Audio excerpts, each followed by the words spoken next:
Welcome to the definitive guide to creating bundles to scale your account.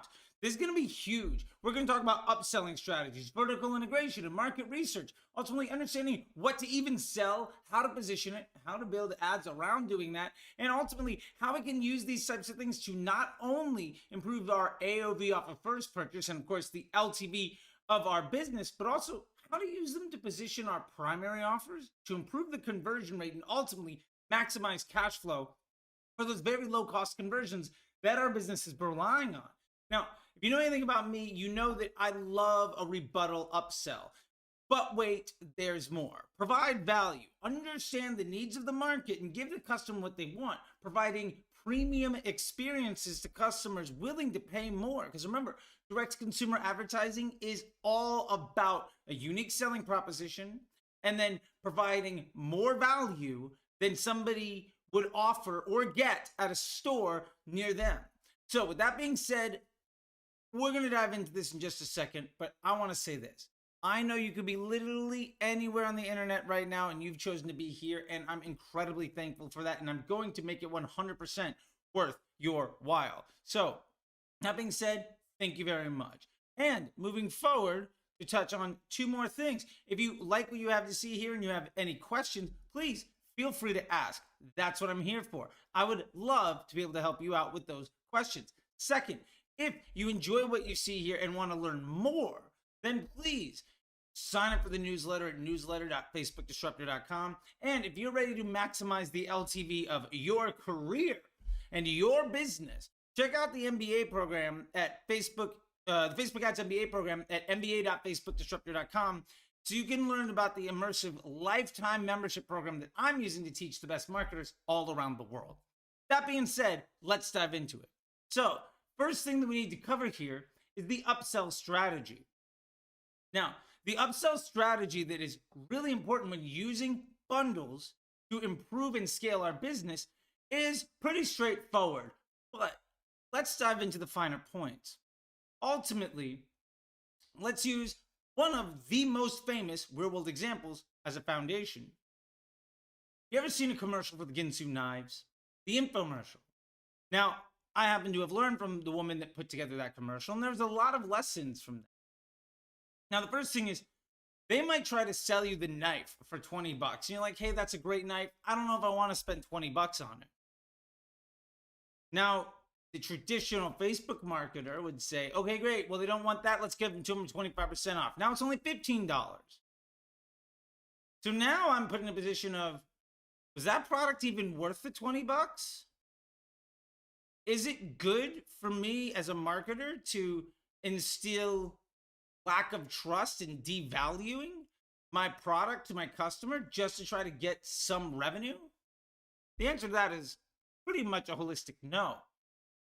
That being said, we can dive into something else, because what most infomercials and honestly most products that you're going to see anywhere in the world outside of big box store offers where you are buying a low quality product designed to appease the masses at the lowest price, which is what you as a DTC brand owner are trying to compete with, and ultimately have to create a unique selling proposition to juxtapose yourself against, is providing more value. And ultimately, what made that Ginsu knife commercial great wasn't that it was the knife. It was the knife plus the thing that cut a fish, 3 other knives, a sharpener, a box to put it all in, a mat to get it in, and then, but wait, there's more. Act now, you get a second one completely free for 3 easy payments of $39.99. You were iffy about spending 20 bucks. Now you are far more likely than you were at the 20 to spend 120 bucks. Now, there's a few things going on here, but ultimately the upsell strategy is, I don't even want to try to sell you the one item. I'm going to give you the entire suite. We'll get into vertical integration here in a minute. I'm also getting into some market research to understand how to build that, but the ultimate thinking here is, when we're trying to do an upsell, part of the value isn't just the initial product. If you were just buying a Ginsu knife, it'd be another knife. Nobody cares about the one knife. What made that stand out was it wasn't just the knife, but it was the entire package, plus a great advertiser. And then you get one for yourself and something for somebody else. So the strategy in that upsell, like most upsells, is we're giving you more than one product. We're giving you more value. We're overcoming the objection of price by giving you more value, a better experience, a premium customer experience.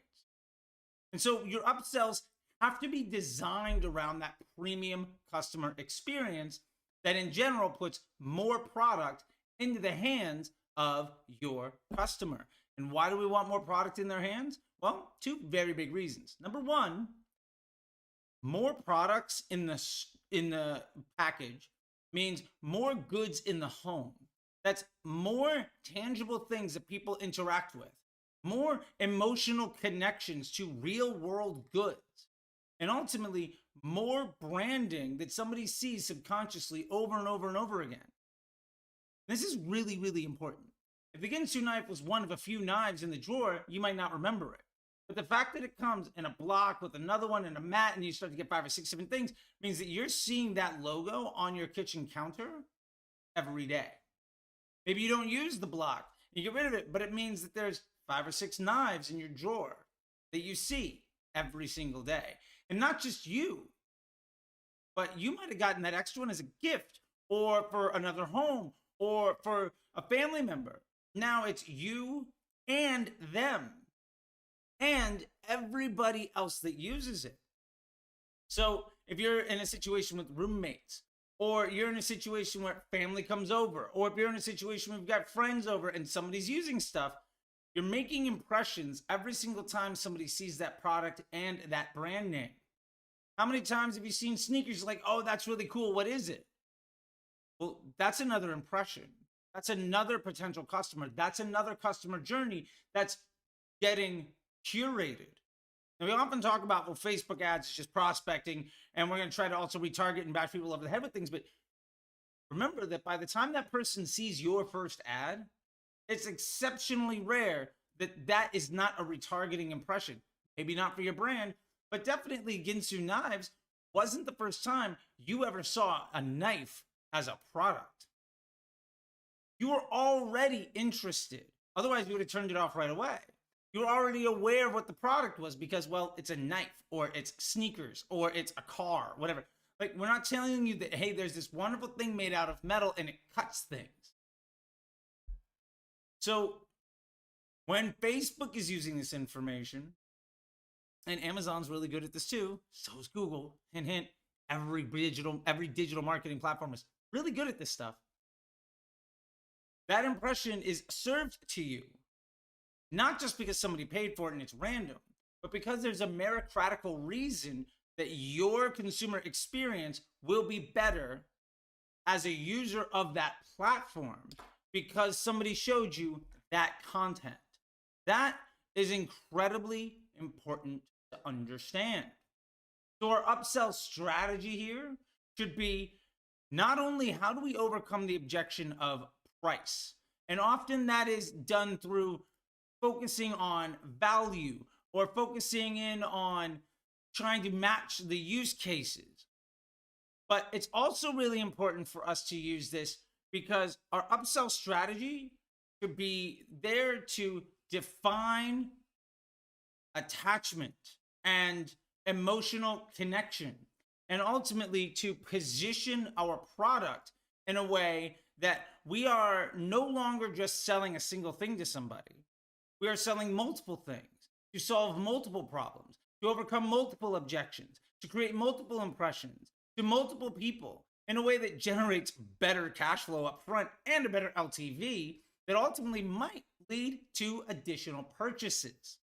And that's really important too, because the second to last thing I want to cover here very shortly is that when you buy bundles from brands, you're more likely to buy a second thing from that business. One of the most famous bundles of all time is the Nintendo Entertainment System. When you bought an NES back in the late 80s, early 90s, it came with a couple games. Now, me, when I got it, it came with Mario 1 and Duck Hunt and World Class Track Meet. but that also made the entertainment system way stickier. You see this happen with PlayStation, where they've got the PlayStation Now and you can download free games. You see this in a lot of places, and you might not be aware of it. But there's a lot of situations where the product is sold with additional use cases above and beyond the initial product that you're actually buying. And that makes your engagement with and the stickiness of that product much higher. Now, the last thing that I want to touch on really quick is that when you try to sell that Ginsu knife for 20 bucks, people are like, well, they're comparing that knife to every other knife that's $20. Okay. What if that knife is now positioned against the entire bundle? Maybe I don't want to spend 120 bucks on the entire bundle of all the knives. But now the $20 knife is a $20 version of the big thing, not a $20 version laid against a million other $20 items. So you're positioning your primary product in a different way. It means you can also probably start selling that primary product for 25 or 30 because you've established a price point. When you begin to sell bundles and upsells, one of the biggest things that you'll see is a higher conversion rate on your primary offer. And more people will take that primary offer and immediately take the upsell because they're using that primary offer as a trial, the initial product. If you have any questions on this stuff, please comment below. If you like all of this stuff, hit the like button, subscribe. Let me know what you think. If you're listening to the audio podcast, I really appreciate it. And hey, go ahead and subscribe, download it. You don't even have to listen to it. I appreciate all of it. And if you really like this stuff, do not be afraid to sign up for the newsletter. You'll get one thing from me every week on Sundays with all sorts of advice. And again, check out mba.facebookdisruptor.com if you want to know about the Facebook Ads MBA program.